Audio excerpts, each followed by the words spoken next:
Hello and welcome to Week in Review with me, Jayne Secker. Kevin Maguire and Andrew Pearce are here to look back at the biggest stories of the last 7 days. What have been your top stories, Kevin? I think it's the bill for Brexit coming in and the fact the Tories have maxed out the credit card. Andrew? I like the idea.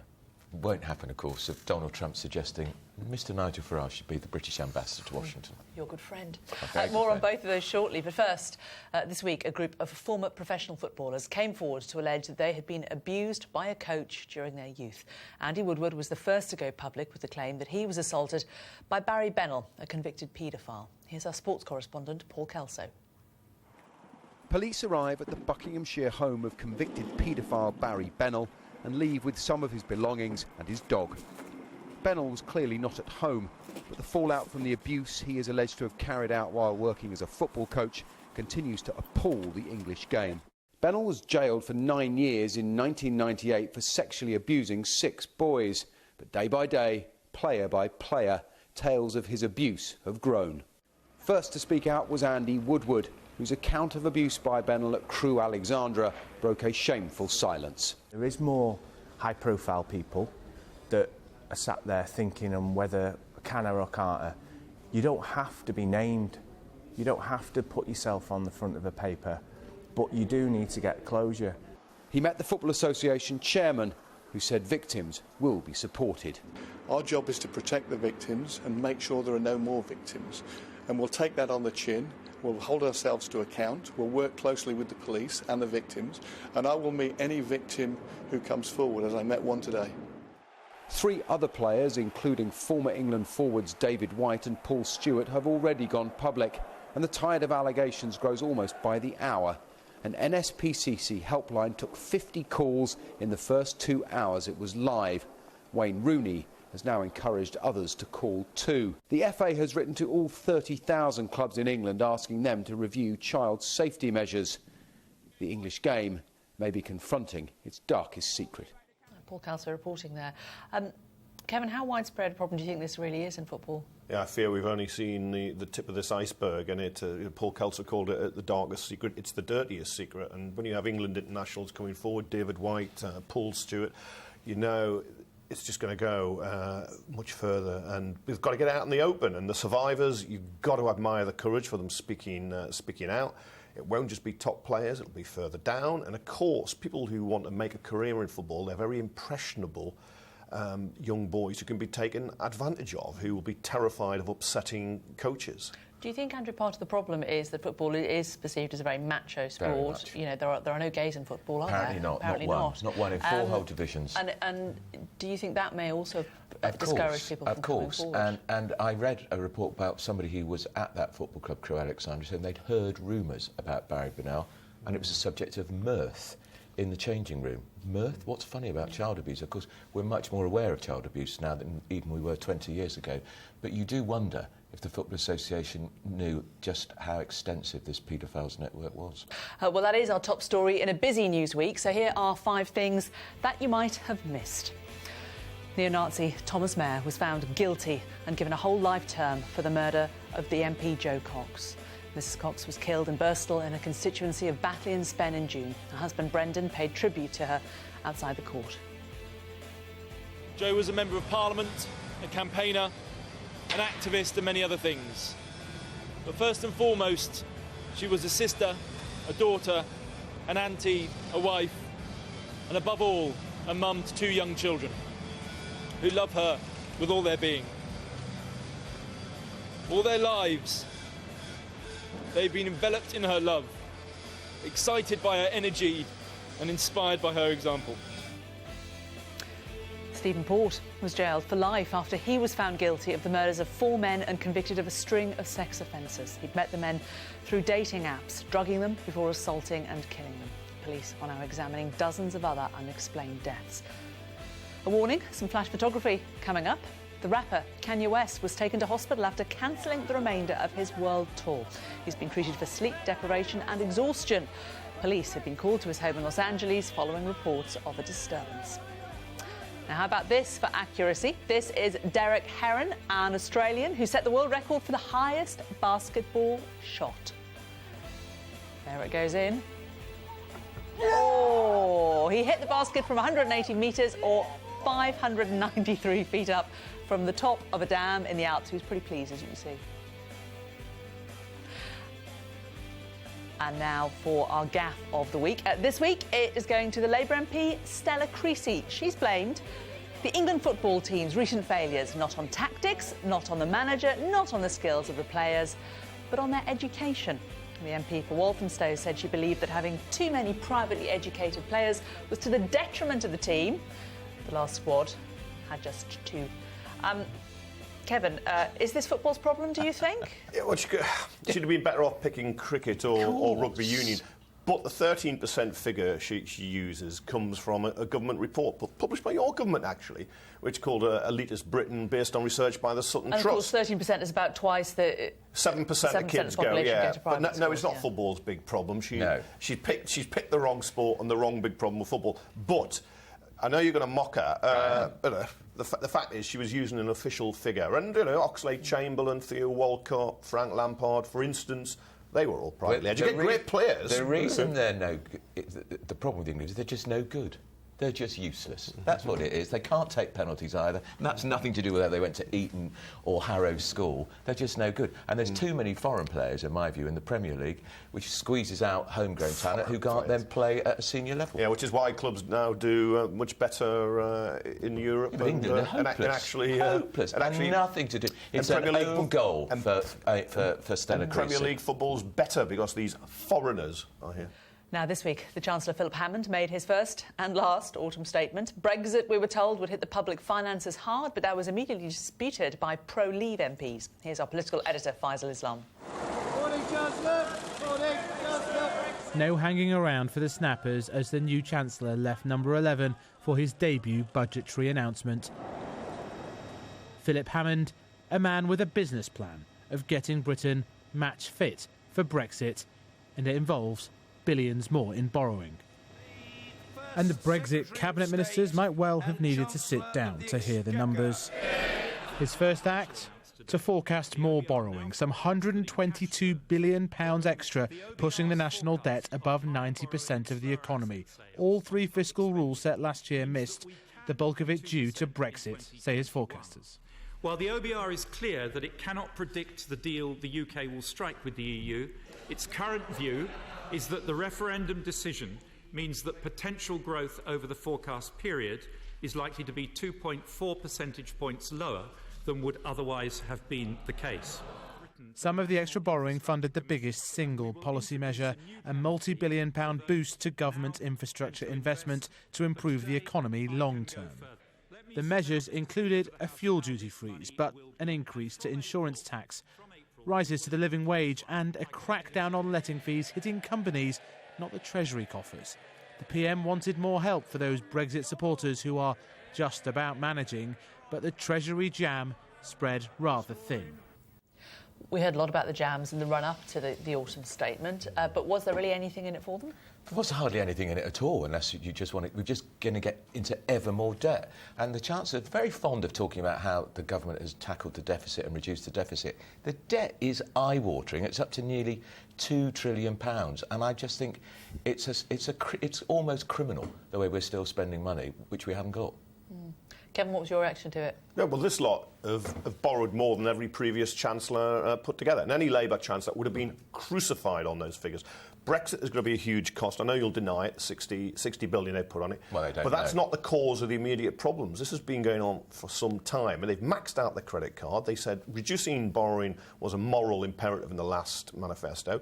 It's beginning to soar, and for very little effect when people's wages are going to be worth less in 6 years than they were 8 years ago. I mean, this is an economic calamity. And it used to be said about the Tories, they were competent if nasty. Well, they're both now incompetent and nasty. And not clearing the deficit by 2020, do you think that's the right move? I think they should be clearing it, and they said they would, and they should have, and they should just find. And there's an international aid budget they can cut massively. That's a start. But this debt, I can't get over a Tory government is willing to saddle the country with so much debt. It'll take decades to pay it off. They made a fetish of clearing debt. They said we're going to stop it going up in 2015. They haven't. Now it won't be in 2020. Might be by 2025 if we're lucky. But the reason is they were like leech doctors early on when they inherited a recovering economy but was weak, and they put up taxes and slashed investment. It was absolutely crazy, and we're paying the price for very bad economic decisions. And what about John McDonnell's response? He stood up in the Commons. All the Labour MPs, they were hanging on every word, weren't they? Should you have a look at this picture? Yeah, it's terrific. So funny. But there's a reason for this. No, it's nothing to do with Joe Cox. So how many of them were looking at their... Oh, we've circled it. Excellent. 6 of them, 7 of them. No, there's more than that. More than that, yeah, it was the wider shot. But the reason is you live in an age where you've got to put out your response. And that's what they're doing. They're putting out responses. They're seeing what experts are saying. They couldn't be bothered to listen because he talks drivel. You don't have to be... He talks drivel, and there was the evidence. All the Labour MPs straight and said, God, I listen to him boring on and droning on. Yeah. Right. God, I wish I had my phone to put on when you speak. Quick quiz for you now. What dirty habit have around 1/5 of men admitted to? Do you know? We'll find out after the break.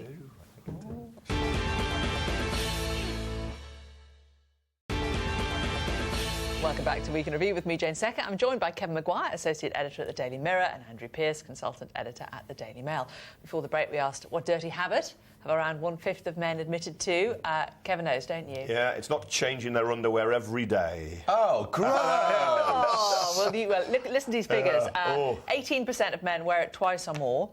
93% of women say that they wear it every day. To the 7% of women not changing their pants every day. Come on. Really? But 1% of men and women wear their undercrackers more than 10 times before they wash them. You probably can't get them off after the end of that. Probably walking to the washing machine of their own accord. Do you think these 18% of men that don't change them every day, do you think it depends who washes the pants? If they have to wash the pants themselves? I bet they're bachelors or living in bedsits or perhaps something. living a more solitary existence. Yes. Bachelors, as you say. Yeah. What a lady or a chap, whoever comes on the scene, maybe the pants get washed a bit more frequently. And I tell you another thing, they're all heterosexual too. Trust me. Actually, apparently your Brexit mob are the worst. Your Brexit people... They are your Brexit people... There was no research about political leanings in this. No, the Brexit people don't change. They are definitely heterosexuals. Anyway, if you wash them every day, it's a quicker wash, and they probably go to football every Saturday. Oh, right. Another eventful week in American politics as Donald Trump began to assemble his White House team. He's not quite there yet, but Mr. Trump was making an impact after the president-elect called for Nigel Farage to be given a new job. He tweeted, "Many people would like to see Nigel Farage represent Great Britain as their ambassador to the United States. He would do a great job." Well, in terms of many people, do you think he was just talking about himself? Yes, indeed. And Nigel Farage has many skills and many qualities and attributes, but diplomacy is not one of them.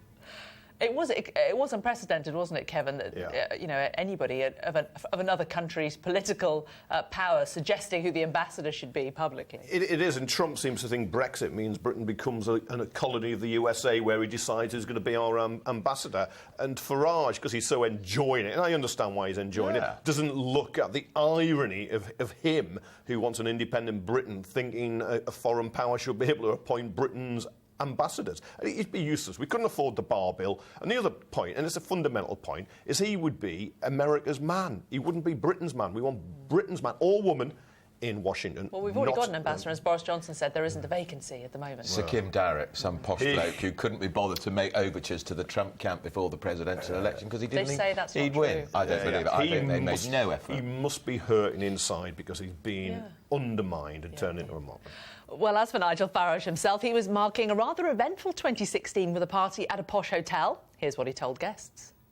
When people look back in 100 years, 200 years, 2016 will stand out as one of those great historic years. It's the year of the big political revolution. The problem we have in this country is that whilst the people have spoken, the same players have just been shuffled around the chessboard. And we're still being run by the career, professional, political class. And I'm not sure what's going to happen over the course of the next couple of years, but I suspect there's another big seismic shock in British politics, perhaps going to come at the next election. So which of you two were actually at the party? I was there, actually. I was invited. I got there about 7. It was at the Ritz. It was in the Queen Elizabeth room. Where the anti-elite always go. And it was difficult for Nigel for us to play the man of the people thing because the average income of people in there was about half £1 billion. And did you have a spherical chocolate gold-wrapped sweet? I was offered one, but I gave it to this person next to me. But the champagne that flowed was Paul Roger in honour of Winston Churchill, who loved it, had to drink a bottle before lunch. Sounds who is, lovely. of course, Farage's great hero. But all on the night that we're told the Brexit bill is going to be 60 billion, which they won't be paying, but everybody else will be paying while they're living it up, high on the hog, Sour in grapes, the Ritz. because he wasn't Russia invited. don't pay corporations. Invited. No. Andrew, how does a man who has failed to be elected as an MP 7 time times. after time 7 times. still have such a powerful role in politics? Because he got us the referendum. The referendum was called by David Cameron because UKIP had done so well at the European elections, and UKIP got 4 million votes at the last election. And because of a quirk in the voting system, they've got no MPs. They should have dozens.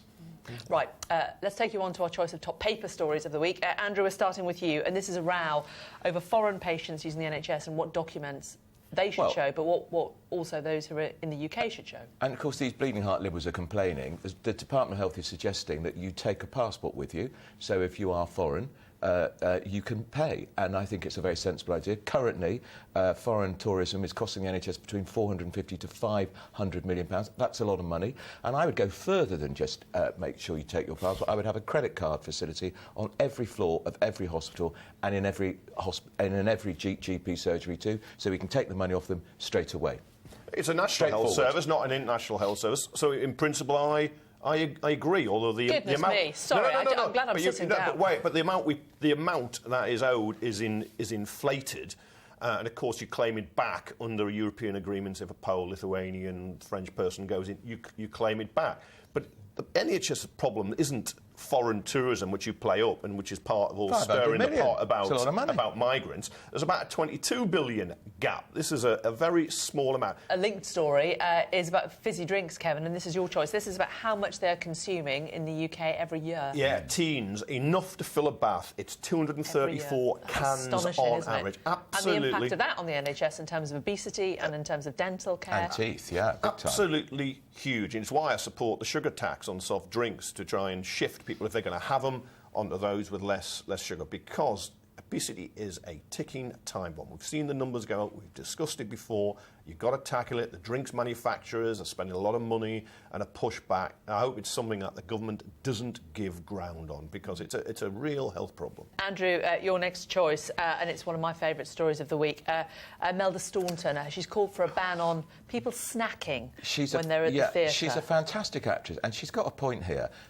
You're in the theatre, and almost the moment the curtain comes back, the person next to you goes diving into their bag of sweets. It's so irritating. And sometimes all you can hear is the noise of the sweet wrapper, and you can't zone into the show at all. She's got a really good point. And then they start on the drinks. It drives me insane, but of course it's never going to happen, because the theatres need the revenue from the sweets and the soft drinks. Quite right. Why? Look, they sell them, as you say. But what's wrong with eating? Now, I agree, you can't take in fish and chips or McDonald's. Her point is that people can't engage in just one thing at a time. Why can people not sit on the bums for an hour and a half in silence without feeling the need to eat or drink? Their face. We're multitaskers. Now, come on, going to the theatre is supposed to be... You're not going to dehydrate. What sweets do you eat in the theatre? Ones without wrappers on, so therefore you don't make a noise. Don't sit anywhere near me. God, dear. A civilised glass of wine is all right. That's fine.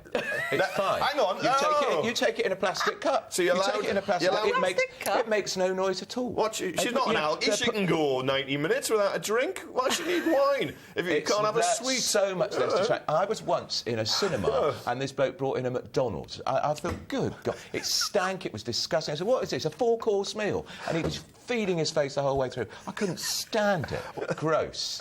Kevin, your final paper story of the week. This is about less about car parks and more about can't park. That's right. Cars have got bigger, lots of 4x4s. Even something like the Vauxhall Corsa, which is a small car, isn't quite as small as it was. And insurers claim, I think it's 1.4 billion, up 35% rise in prang payouts. Now, they always inflate what they're paying out. But it's true, actually. Yeah, this is people pranging in car parks because they can't get into the size of space with a great big car. Yeah, and then you open the doors, we just see there, and you bang it, and people have banged into my car, and if I ever catch them, I think I'll have to bring back corporal punishment. But nevertheless, it is a problem. Take the bus, like me. Drive a smaller car. Yeah. Or I don't have a car, that's the answer. Or heaven forbid, learn how to drive your very large one before the you last get in time I took a car into the Waitrose car park, I whacked it.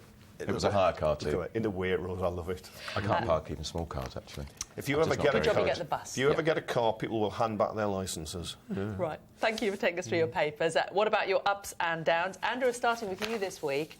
A pretty delectable-looking guy there. Oh, well, hang on, he's gone. He's come back again. There he is. He was so keen to run. He's called Daniel McConnell, and why are we featuring him? He's now. We're not featuring for his looks because he's no oil painting, bless him. But he was asleep in bed, and a car went hurtling into his mate's shop next door. He got out of bed and gave chase in his undies. Let's have a little listen to his recounting of what happened. I was in me jocks, and then I seen the man that crashed into the scene. I seen him run away and then come back to the car, and I'm like, "What are you doing, mate?" And he's like, "Oh, I fell asleep behind the wheel." But he didn't look like someone that had just fallen asleep behind the wheel. All I had was my undies on, and he started to take off up the street, and I said, "What are you doing, mate?" And I started following him. He's like, "Don't be a hero." And I said, "I'm not being a hero, mate." And then he started taking off, so I've come back to my house, and I've grabbed me Hyundai Excel, and then started chasing him up the street. He was just in his jocks. Do you think he's one of those men who doesn't change his underpants every day? I've got a feeling about him. What about the Australian Tourist Board trying to get away from stereotypes, come for the culture, the opera and the poetry readings? He's a great bloke. When did he lose his teeth? Too many fizzy drinks. Come on. I mean, we like him. Bless him. Yeah, he did a good job. Good for him. Very neighbourly. Yeah. So we're sending up Daniel McConnell. You're sending down, though, this week at Nicola Sarkozy. Upset. Here we go again. These old politicians who think they've got it in the bag. He was president. Thought he was going to get the nomination for the virtue, like their Republican Party. Came third. Extraordinary. And the man in the lead now is Francois Fillon, who's married to a woman who is Welsh. And studied French in Wales. He's got too much baggage. It's good like he's Hillary out. Clinton. If you've got to beat Marine Le Pen, the fascist. Early prediction from you both. Who do you think is going to win? Do you think Marine Le Pen will do it? I think she'll be in the last two. Because I think the socialist is so awful. Hollande, he'll be out. But I think if they do pick Fillon, who's a Thatcherite, I might add, I think he'll beat her. As in 2002, those on the left will have to put pegs on their noses and vote for the Conservative against the fascist. We'll see. Right, Kevin, your choices to send up. You're sending up Iron Brew this week. Hurrah! Hurrah, yeah. Sales in the House of Commons since the SNP MPs arrived en masse are up 60%. 9,000 cans now. That's actually, doing a quick sum, that must be about 30 bathfuls from what we were talking about earlier on with kids. I think hurrah because it sustained me through university in Scotland. I've never 4 years. ever tried. Do you know what it's made from, Andrew? No. I don't it's know. made in Scotland. From Girders. Yeah. But it outsells Coca-Cola still in Scotland, which is fantastic. It like? It's very sweet, but it's nectar for hangovers. Yeah, you can... Other soft drinks are available, obviously. And you can get the diet variety, which doesn't help you hangover. Although I suppose a bit of rehydration. But, we're sending it up anyway. It's nice. Try some. You are sending down, though, Kevin. A spider, it's not this one. We haven't got a picture of the real spider, Cronus. Cronus the tarantula, which the Tory Chief Whip in the House of Commons, Gavin Williamson, keeps on his desk. And it's named Cronus, actually, after a Greek god who castrated his dad, then ate his children. Very nice. But there we are. The House authorities said you can only have guide dogs or aid dogs in the Commons, not this. So they're trying to kick it out, but he's hanging on to it. He's resisting. It's a good way of intimidating potentially disruptive Tory MPs, I suppose. Apparently so. Actually, meet my Cronus. There are some Tory MPs you couldn't let that bite or it would die. They'd poison it. We're sending it down. Cronus the tarantula has made it to Week in Review. Well done, Cronus. And don't forget, do send us your nominations using the hashtag WNR if you want to send us your ups or downs for the week. Well, thank you both very much for joining us for our review of the week. We'll be back with much more next week. But for now, it's goodbye from them. Goodbye. And it's goodbye from me. Goodbye.